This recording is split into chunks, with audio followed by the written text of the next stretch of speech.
Hello and welcome to the April Adopt a Dolphin e-update. I'm Charlie Phillips. In between periods of quite high winds, we've had some lovely days up here in the Moray Firth this month, and the good visibility has meant that finding dolphins has been pretty successful, like Sickle and her lovely 4-year-old calf here.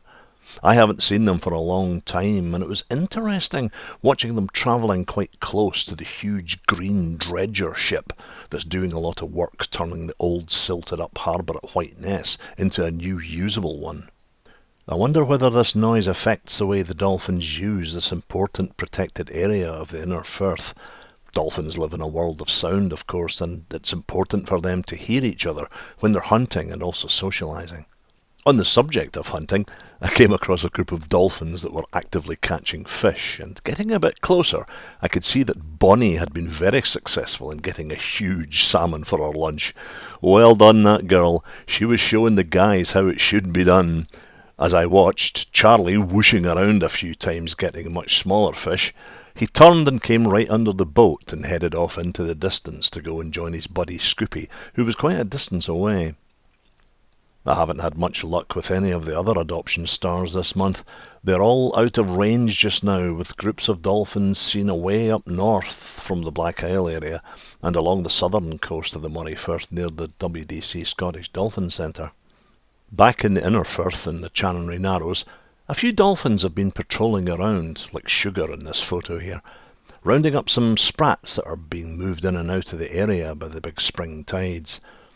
The fish are also being hunted by the lovely gannets. Here's one plunge diving for fish, with the beach and the campsite in the background. These tides and shoals of small fish have also brought in some visitors, much bigger visitors actually, in the shape of humpback whales. Here's one whale near Inverness venting his breath into the cold air like a cloud, and the inset photo is of the knobbly dorsal fin of the same individual. These photos were taken on a boat from quite a distance, as we didn't know whether the whale was healthy or not, so didn't want to chance scaring it into a stranding. Thankfully it was okay. It wandered in under the Keswick Bridge and then turned around and left, much to our relief, and headed back out to sea safely again. Thankfully in this protected area there is no commercial trawling allowed, so the likelihood of the whale getting caught in discarded netting is very low, but this can be a terrible problem elsewhere around the Scottish coast.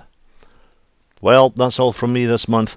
Hopefully next month I'll have news about Rainbow, Spirit and Indigo, but in the meantime, thanks again for your support, and bye for now.